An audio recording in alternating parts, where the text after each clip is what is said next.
Sur son âne, de la même façon qu'il était parti, Étienne entra dans cette micro-cité 5 mois après l'avoir quittée. Tous furent saisis d'un grand frisson. Ceux qui l'avaient eu pour conducteur éclataient de joie, le prenant dans leurs bras, puis s'écartant, les bras tendus, lui agrippaient ses épaules, les yeux dans les yeux, pour s'assurer que c'était bien lui. Les autres, qui ne l'avaient point connu, restaient plus lointains, admiratifs, les yeux globuleux, comme s'ils assistaient à l'apparition d'un ange. À la frontière de ces deux assemblées se trouvait Dathan. Son sourire plein ne donnait aucune indication d'insatisfaction. Il attendait sereinement que le premier groupe perde en densité.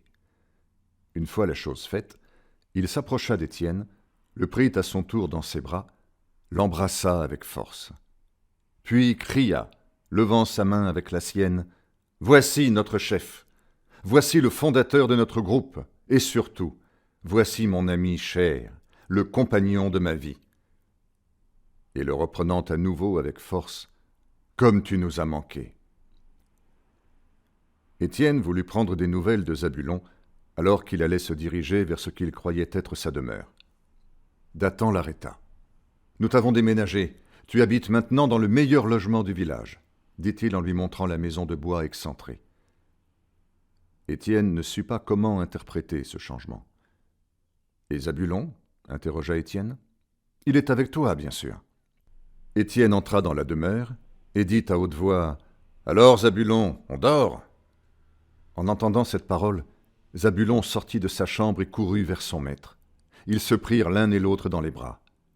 Étienne avait forci, et une barbe épaisse couvrait son visage. Il avait l'odeur des voyageurs, ceux dont l'effort avait imprégné la peau, tel un tatouage. Étienne n'arrivait pas à tempérer son étreinte. Pour la première fois de sa vie, il pleurait de joie.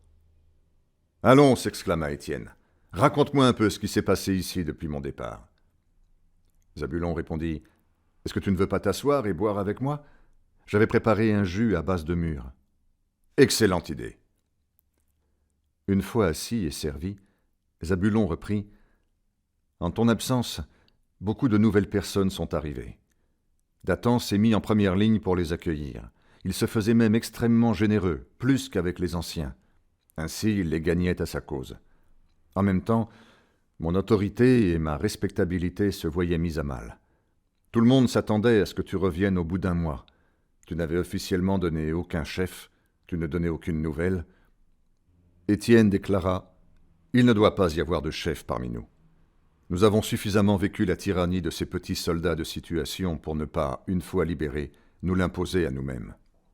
Tous ne pensent pas comme toi. Je crois même que certains, au fond, désirent un chef. Sans un cadre, beaucoup se sentent perdus. Le cadre, comme tu le dis, c'est le confort des feignants. Ils viennent au monde sans question et en repartent de la même façon.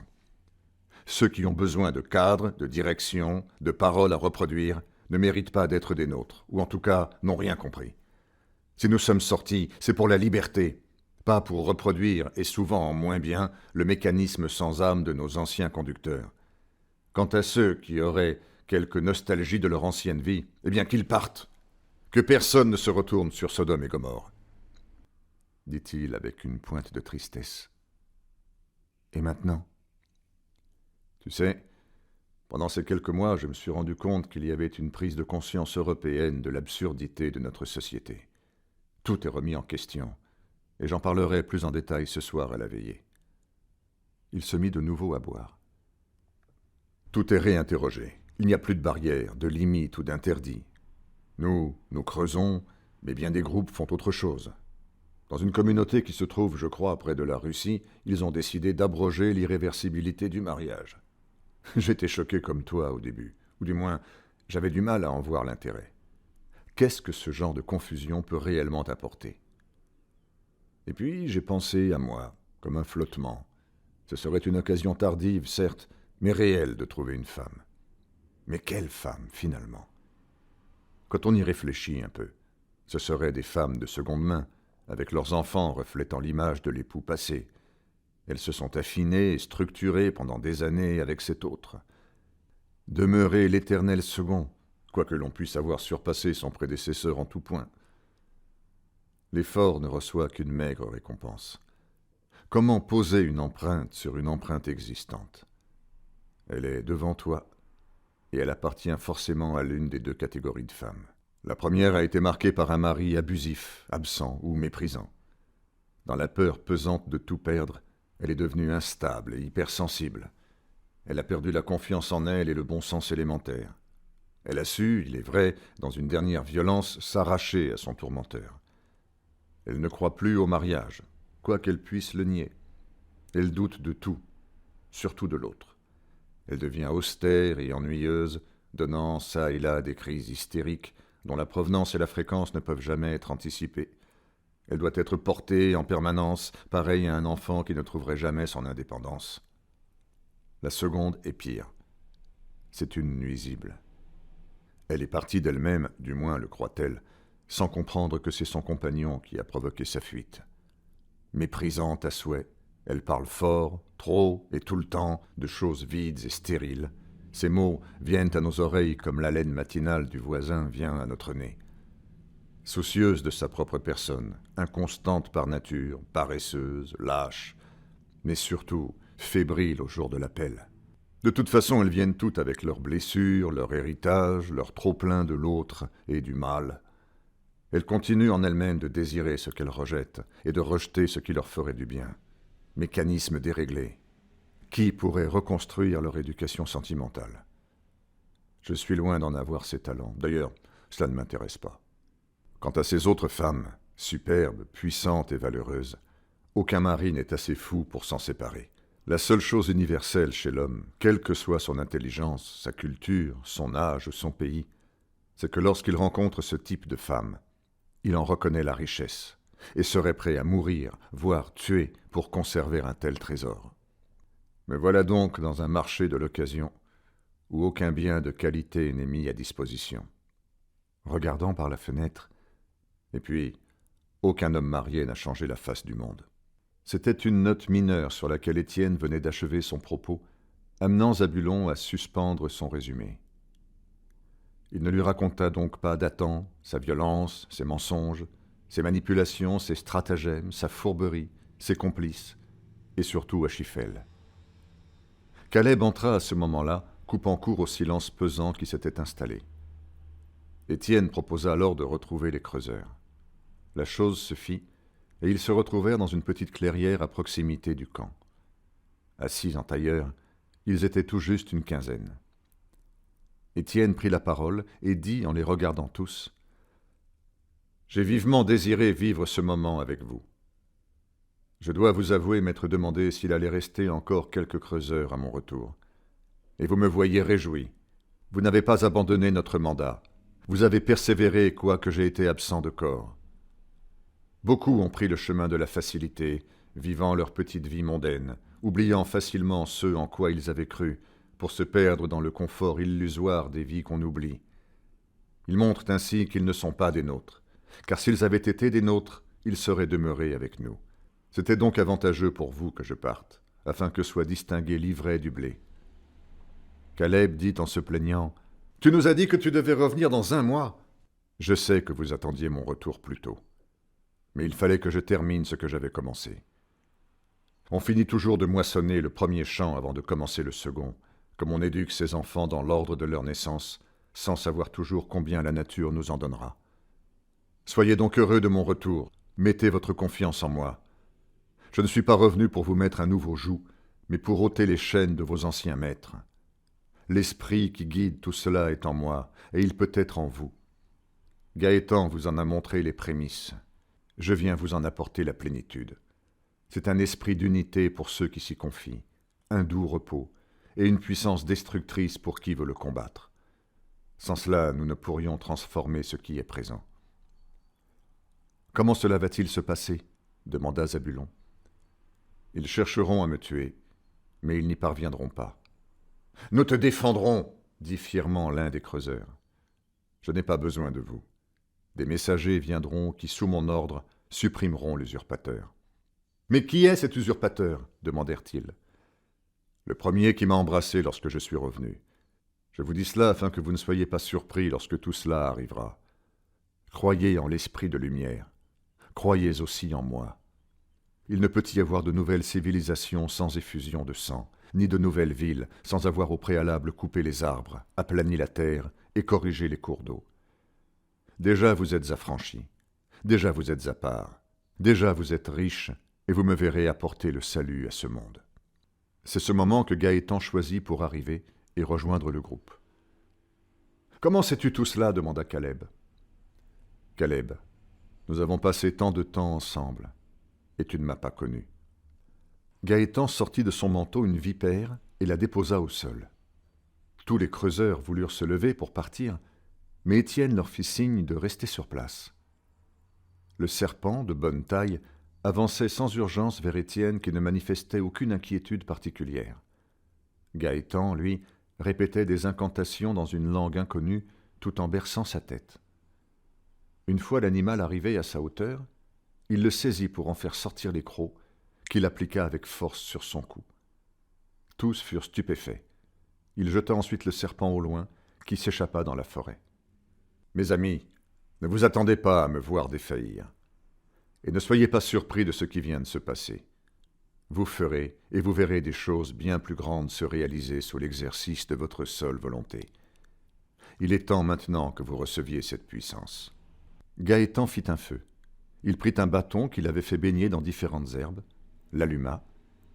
Une fumée cramoisie en sortit. Il passa près de chaque homme pour les faire humer. Rien de spectaculaire ne se produisit. Étienne se mit alors à réciter la première version de l'appel.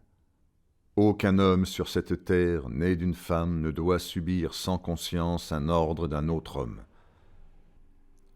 Aucun homme sur cette terre, né d'une femme, ne doit adorer ce qu'il ne croit pas. » Étienne fit ensuite appeler Barthélemy, un des 15. Ils se mirent à parler en chuchotant durant une dizaine de minutes. Étienne lui remit un papier et partit sans saluer les autres. Pendant ce temps, Dathan avait pris un autre chemin dans la forêt avec Achiphel, cherchant par quels moyens ils allaient se séparer d'Étienne. « Tu vois, fit Dathan, depuis que nous conduisons la communauté, les gens sont heureux. Nous vivons finalement un modèle idéal où rien ne nous oblige à rien. Et j'ai peur qu'Étienne nous fasse repartir dans de vieux travers que nous avons corrigés. Allons-nous creuser ? Pourquoi faire ? » Achiphel répondit « Étienne bénéficie toujours d'une bonne réputation parmi les membres les plus influents de notre communauté, et je pense que vous avez bien agi en l'accueillant avec les honneurs. »« Qu'aurais-je pu faire d'autre » dit Dathan avec dépit. « Il annonce un départ d'1 mois et nous revient pratiquement une demi-année plus tard sans nous prévenir, sans aucun présent. Lamentable. Et puis, il y a Zabulon qui va tout raconter. » Achiphel reprit « Peut-être faudrait-il donner à Étienne un espace pour qu'il se réalise. » Zabulon répondit « Il ne supportera pas d'être sous la tutelle d'un chef. D'un côté, il ne veut pas d'autorité, et de l'autre, il nous impose ses vues. Il ne supporte pas de voir un chef, mais au fond, c'est ce qu'il est. Il veut les droits sans les devoirs. Il ne fait pas la différence entre un bon chef et un conducteur subversif. Tu vas voir que ce soir à la veillée, il va nous faire encore un de ses discours pédants pour nous expliquer que nous avons mal agi, mais que, heureusement, il est de retour. » J'ai envie de vomir. Achiphel lui dit « Ne sous-estime pas l'influence que tu as auprès de tous. Ils t'ont vu récompenser Zabulon après sa tourmente, maintenir les fouilles malgré le peu de résultats, et ces expériences nouvelles que nous vivons avec Gaétan. Le discours d'Étienne est trop radical, il n'est plus audible aujourd'hui. Ne rentre pas en conflit direct avec lui. Laisse plutôt les autres se rendre compte du décalage. Au contraire, laisse-lui des espaces pour s'exprimer. Il va de lui-même se discréditer. Mon Achiphel, qui mieux que toi sait me conseiller ? Le physique de Dathan s'était complètement transformé. Son visage s'était ridé par la tension, ses narines s'étaient épaissies, il ne clignait plus des yeux, respirait seulement par le nez et semblait en permanence mordre quelque chose dans sa bouche. Il ressentait son cœur fort en sa poitrine. Dormir, il ne le pouvait plus. Il ne le voulait plus. Le lendemain matin, à peine sorti de chez lui, Achiphel vit avec surprise Dathan qui l'attendait.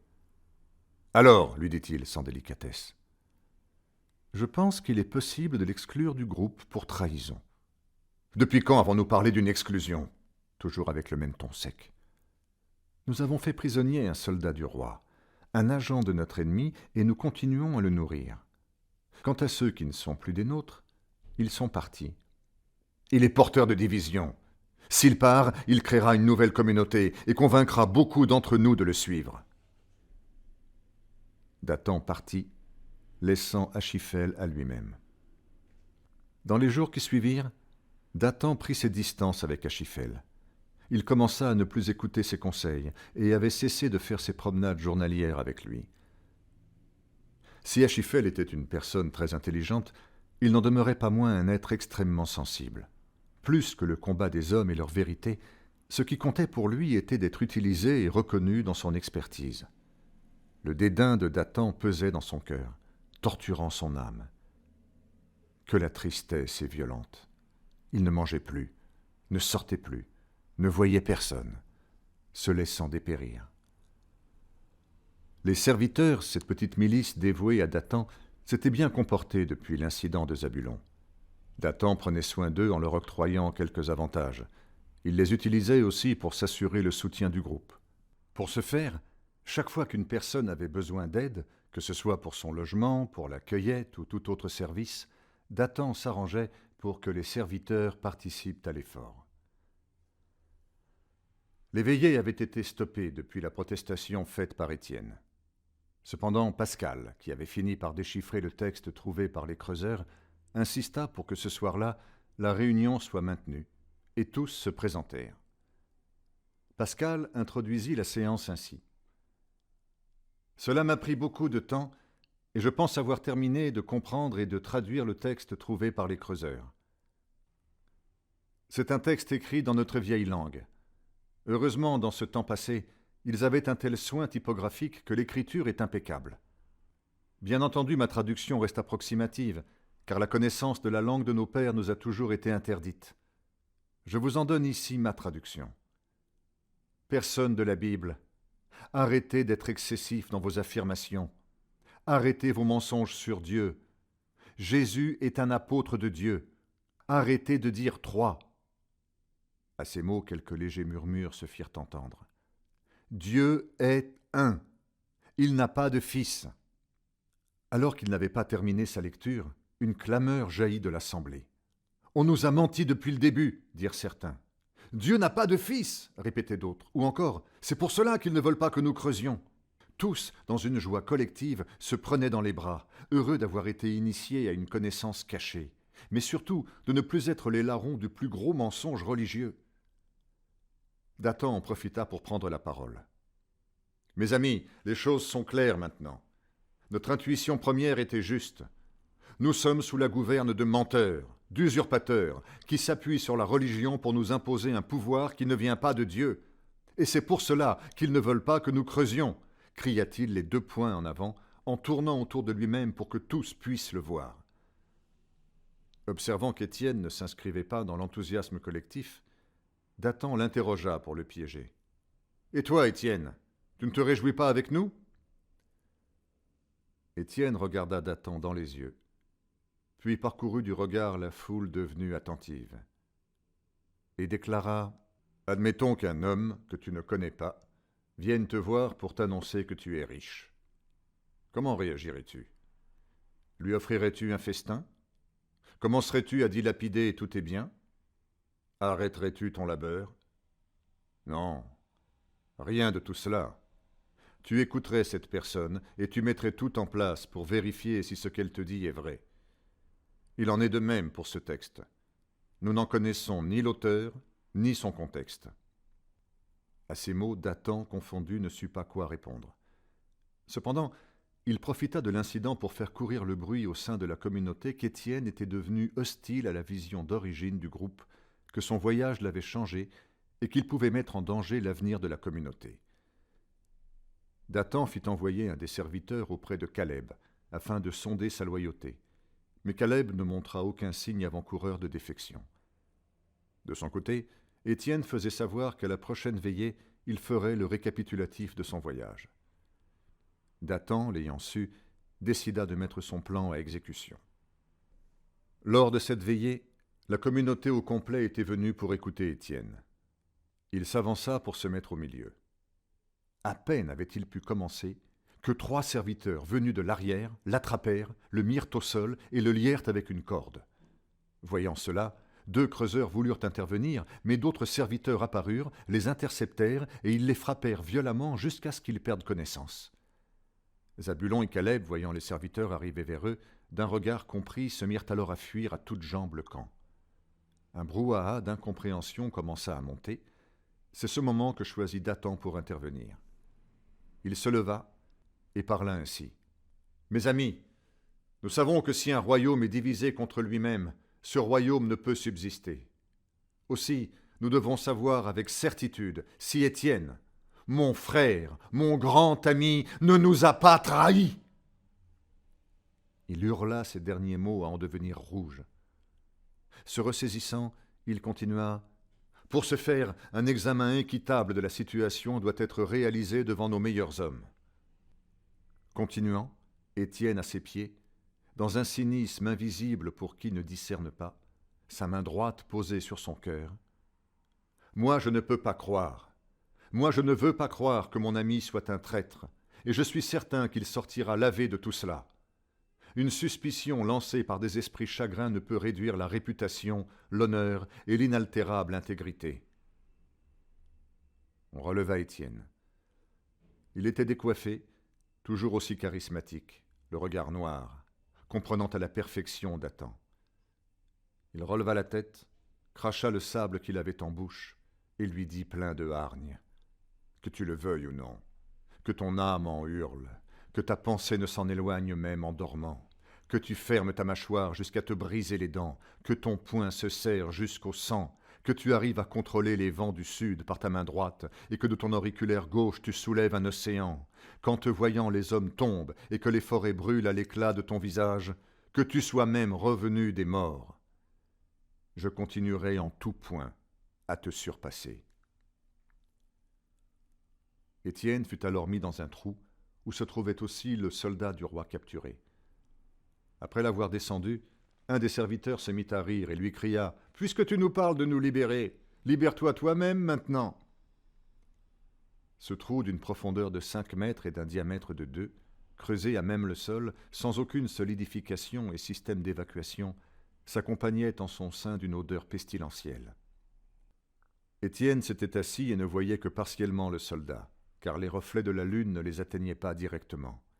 Mais celui-ci, apeuré, s'était recroquevillé sur lui-même. Il était maigre, sale, et portait la pleine responsabilité des conditions du lieu. Il tremblait et balbutiait des bouts de mots incompréhensibles. La journée, un nouveau jeu avait pris et consistait à venir cracher dans le trou. Pas seulement les enfants, mais aussi les adultes entrèrent dans l'exercice, chacun y allant de son bon mot. Malgré tout cela, quelques amis secrets d'Étienne lui faisaient parvenir en toute discrétion de l'eau et de la nourriture. Étienne partageait cela avec son colocataire, qui avait fini par se laisser adopter. Dathan laissa Étienne 6 jours. Cela avait pour objectif d'altérer indirectement son image. Un innocent ne peut être prisonnier dans l'esprit du plus grand nombre. Parallèlement, cela permettait à l'opinion, par la rumeur, de développer un imaginaire sur la réputation d'Étienne. Puis surtout, ce fut le temps nécessaire à Dathan pour se faire construire une nouvelle chaise. Il en supervisa l'élaboration. Il fallait qu'elle soit en tout point comparable et en tout point plus majestueuse encore. Le 6e jour, donc, en fin d'après-midi, une corde fut lancée. Étienne reçut l'injonction de la saisir pour sortir.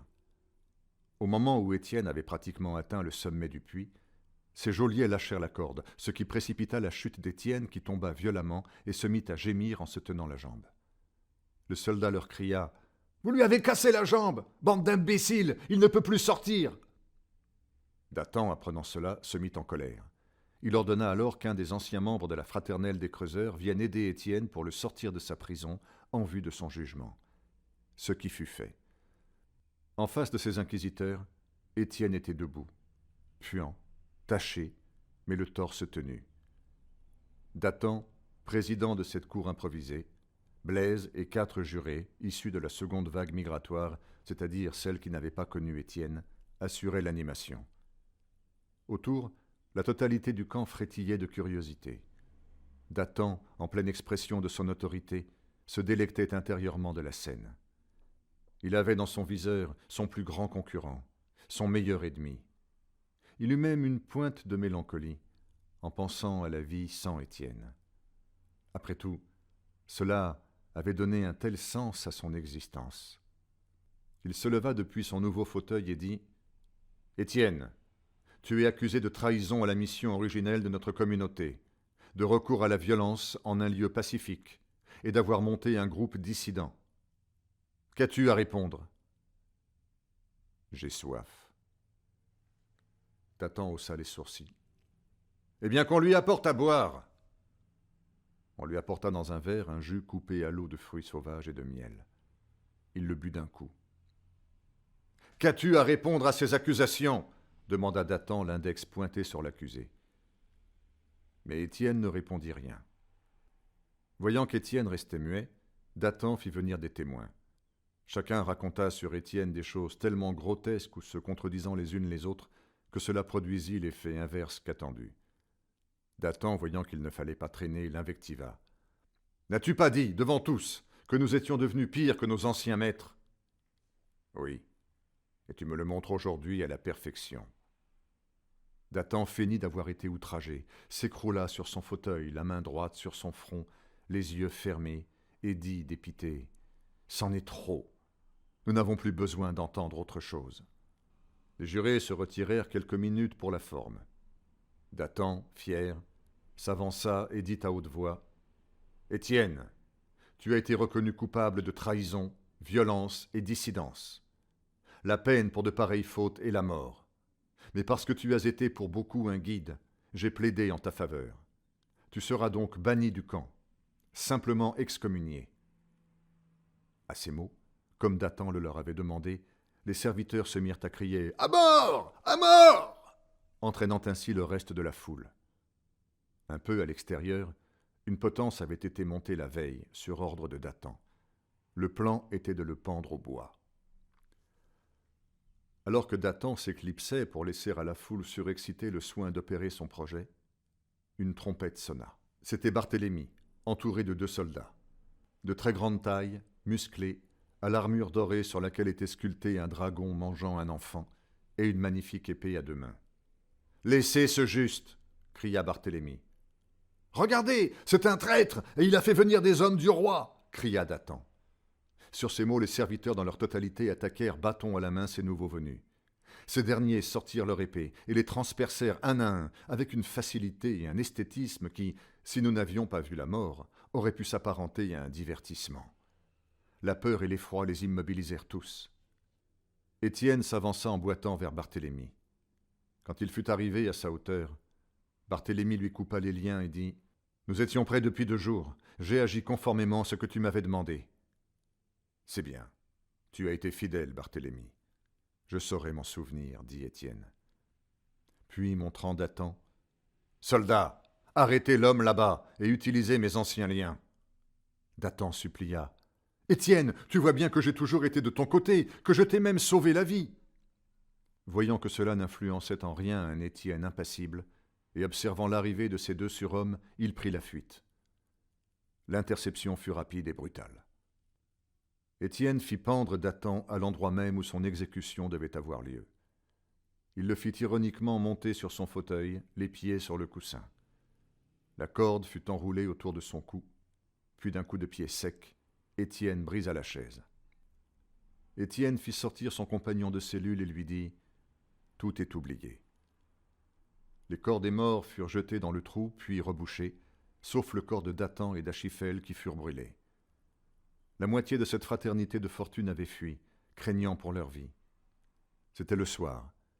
Étienne prit la parole et dit, sans les élans ou outrances qui caractérisaient jusqu'alors ses discours, « Attachez-vous à ceux qui sont tombés, car s'ils se relèvent, et ils se relèveront, au jour de leur restauration, ils se souviendront de vous.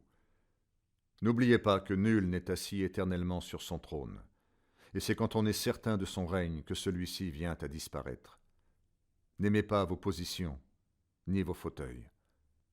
Il en est un autre en France, à qui l'on doit ôter son siège. » Il n'était plus qu'une quinzaine au matin.